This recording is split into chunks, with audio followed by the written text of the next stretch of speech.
ke ke he gu ku hu gu နံပါတ်1အနေနဲ့ကူးဆိုတဲ့အတန်လေးကိုထွက်ဖို့အရင်ဆုံးလေပင်လေးကိုကင်လိုက်ပါပြီးတော့ရင်ဂူဂူဂူဂူအဲ့အတန်လေးကိုအရင်လုပ်ပါမယ်ဒီနန်းလေးကအဲ့လိုလေးလုပ်လို့ရှိရင်နန်းလေးကတုံနေရပါမယ်ဂူဂူနောက်တစ်ဆင့်အနေနဲ့ဂူဂူဂူပို့ပြီးတော့ရှေ့ကိုပေါ့နော်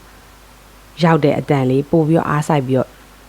တွန်းပြီးတော့ထုတ်ပါမယ်အတန်ကိုဂူ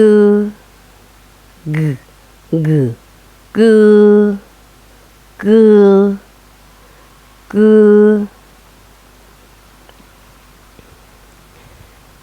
ဂူဆိုပြီးတော့လှုပ်တဲ့နေရာမှာပေါ့နော်နောက်ထပ်မှားနေဟာလေးတစ်ခုရှိရပေါ့နော်ပါဇက်ကိုကဲခဲဟဲဆိုပြီးတော့ပါဇက်ကိုဒီလိုပြဲကြီးဖြဲပြီးတော့ထုတ်လို့အတန်အတွက်ကမှားနေရပေါ့အဲ့တော့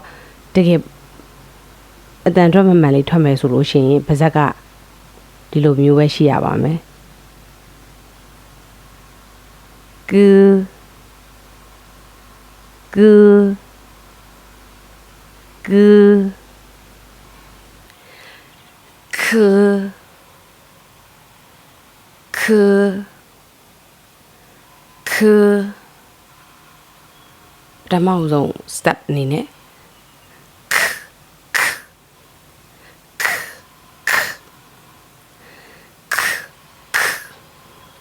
အဲ့ဟာလေးကိုအရင်လုပ်ပါမယ်ပြီးတော့မှပါဇက်မပြေးပါဘူးเนาะအဲ့ဒါလေးကိုသတိထားပါခုခုခုဟဟ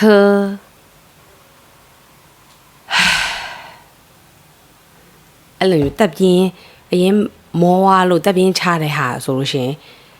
ပုံမှန်ဆိုလို့ရှိရင်တက်ပြင်းချလို့ရှိရင်အဲ့လောက်ပဲလေဒါမဲ့ဟဆိုတဲ့အတန်ကိုထွက်ဖို့အတွက်ဆိုရင်တက်ပြင်းချတယ်လို့အိုးပဲအားပြင်းပြင်းလေးနဲ့